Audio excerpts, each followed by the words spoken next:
সকল ফেরেশতাগণ কোনো বাক্য বিনিময় ছাড়া একমাত্র সাজদা করেছেন আল্লাহ তাআলা আদেশ মেনে নিয়েছেন। সুবহানাল্লাহ। কিন্তু মানতে পারলেন ইল্লা ইবলিস।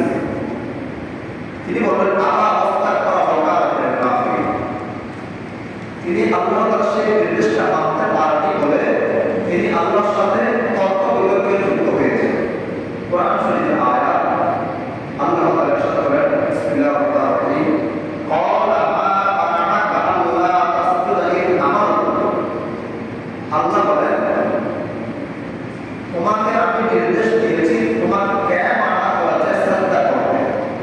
আমি নির্দেশ দিয়েছিলাম সাজদা করার জন্য, কিন্তু তোমাকে এমন কোন শক্তি তোমাকে বাধা দিয়েছে সাজদা করতে? সাজদা না করার জন্য এমন কোন শক্তি তোমাকে বাধা দিয়েছে?